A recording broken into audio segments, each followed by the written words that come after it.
as we were discussing current electricity, so we discussed current density, resistance, Ohm's law, the dependence of resistance on few parameters.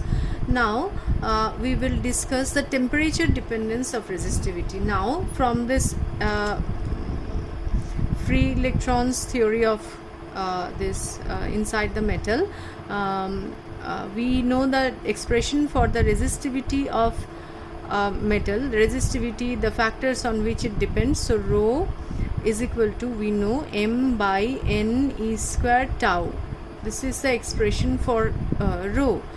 Now first we'll consider metal. So we are discussing temperature dependence of resistivity. First thing we'll consider metals.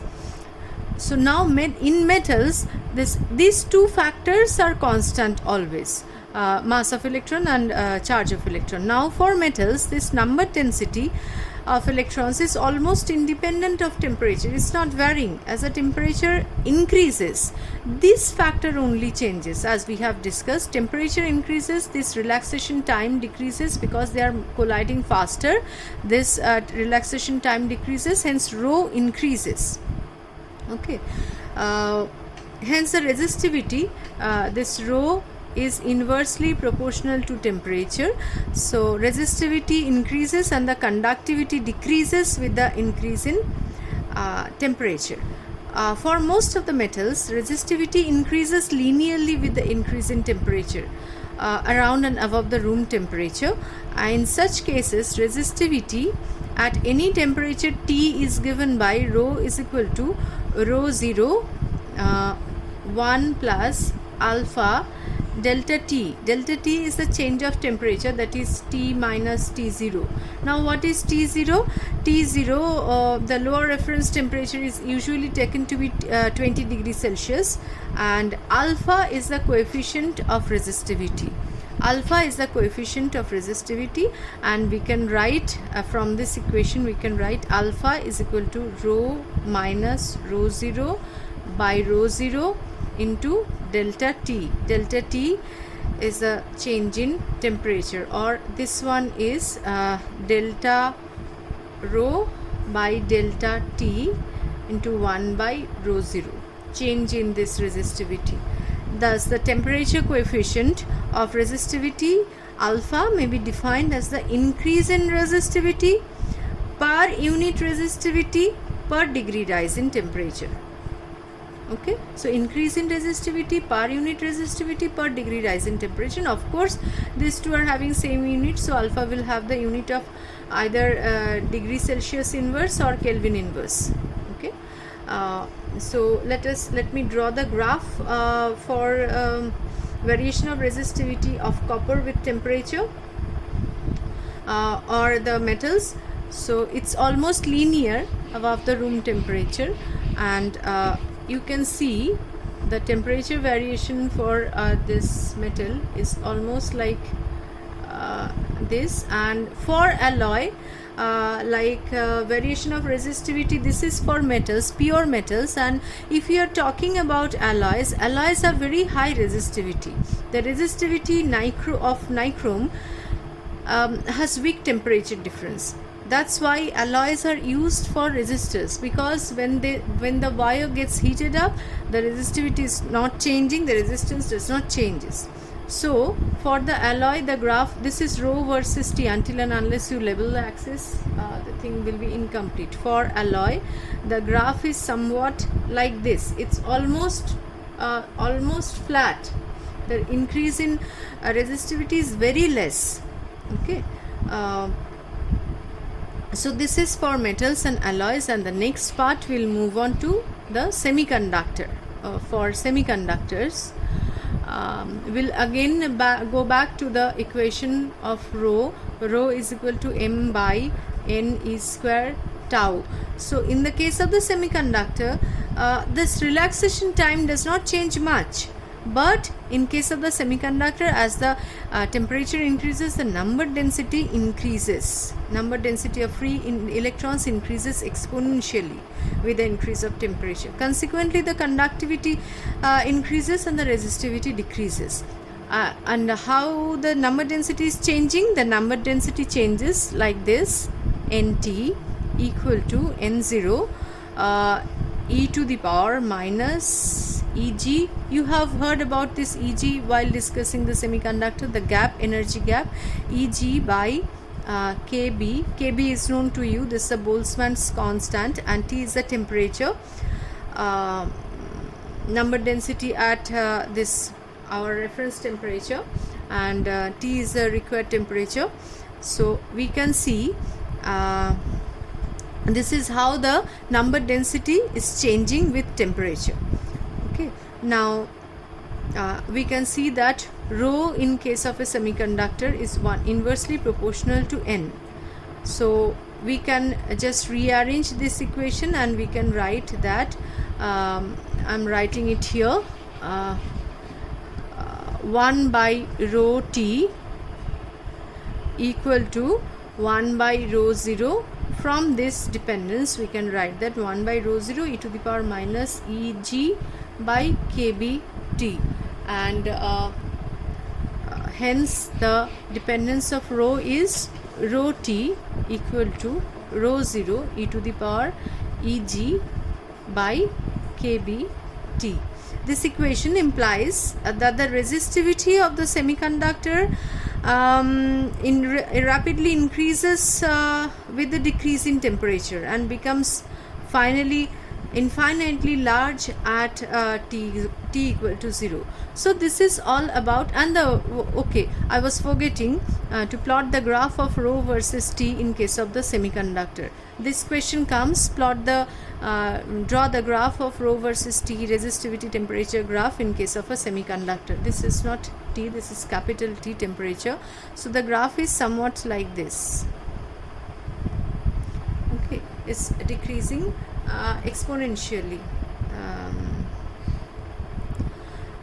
Now resistivity of semiconductor decreases rapidly with the temperature. It's unlike the metals and alloys. Now next part of this discussion will be equivalent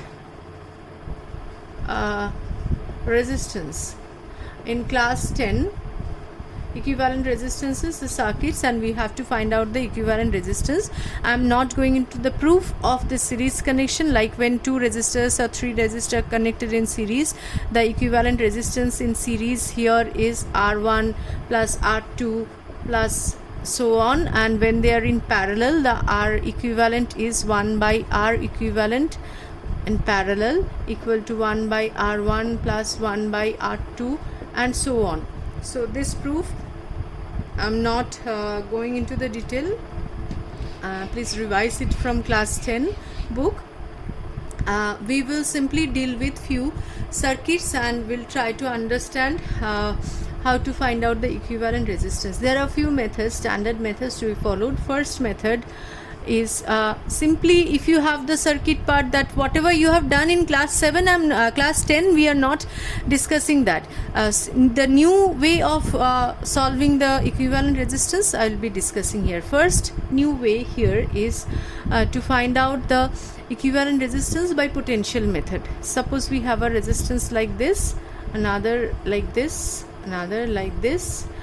So it's very easy. They are in series? No. Now next thing what we are going to do is we will connect this with a wire which is having zero resistance. So we have to find out the potential between A, B. This circuit, I guess you have also tried it. Maybe you have tried it in class 10. But let me revise this potential method once again. So here let's say current is flowing here. When these points are short, this is short circuited with this wire. We take the potential of these 2 points to be equal. So this is, let's say, V1 and this is also V1. Now these 2 points are short circuited, so these two are at the same potential. So if you talk about this resistance 1, 2 and 3, so potential across, potential difference across 1 is V1 and V2, and the potential difference along across this second one is also V1 minus V2. This is V1 minus V2. As the current is flowing from this side, V1 is at higher potential. So V1 minus V2. Again, this is V1 minus V2. Although V1 is in this side, it hardly matters. The potential difference across this is same. Now for the third resistor also, the potential difference is across this is V1 minus V2. So definitely these three are in parallel. So using, now this is a simplified circuit of this. Now you can find out this circuit using the conventional way of finding out the equivalent circuit. Now the next method is finding out the equivalent circuit of an infinite series. Infinite series, like suppose we have a resistor like this here. This is 1 ohm. Let's say each and every resistor is 1 ohm, or let me change this value here, 2 ohm, and this is also 1 ohm, and this is 2 ohm and 1 ohm, and again this 2 ohm, and going on to infinity. Okay, this is an infinite series problem. It's going on, and you have to find the equivalent resistance between A and B. So what is the technique that we will apply to solve this infinite series problem? So just check from where the circuit is repeating. I can see that from this part the circuit is repeating. This is one unit, and from this part the circuit is repeating. So I take the equivalent resistance of whole thing to be X. The whole part has an equivalent resistance X.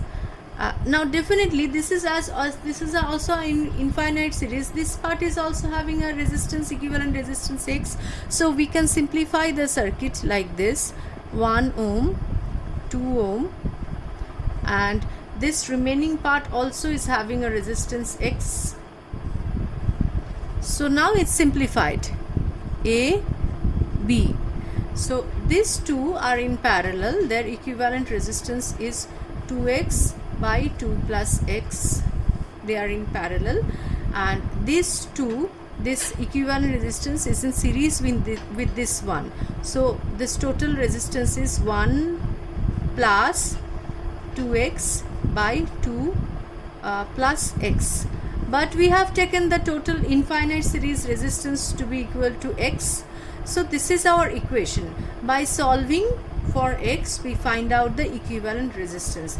If suppose while solving we get two values, one is negative and another is positive, so definitely we'll reject this negative value, and ignoring this negative value we'll take this positive value. This is the second way of solving this equivalent series problem. Another way of solving the equivalent series problem is the Wheatstone-Bridge method. So this method, Wheatstone-Bridge in detail, and the proof of this also will study after studying Kirchhoff's law. So Wheatstone-Bridge principle method. Suppose this is one more resistor here, this is P, Q, R, S, and current is entering here, leaving here. So now if a condition appears like this, if P by Q, the ratio of P by Q is equal to R by S, then this no current flows through this resistor. Like for example, if this is 1 ohm and this is 2 ohm, this one is 2 ohm and this is 4 ohm, this ratio is 1:2 and this ratio is again 1:2. If it is like this, then no current flows through this resistor. Then simply we can ignore this resistor.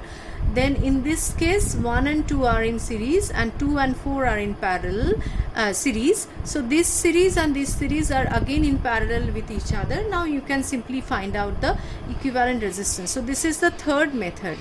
And the fourth method here is the method of symmetry. Okay, so let me draw one circuit here, a complicated circuit. So this is the resistances here, and another same branch is here, similar branch is here, and this one is again connected, and this is our point A and B. and you have to again find out the resistance between A and B. Let's say each and every resistor is having a same value as of now. Okay, now by the symmetry, let me name the point. This is C, this is D, this is E, and this is let's say F, G, H, and K, whatever name I have given. Now see this, according to the symmetry, the current enters here.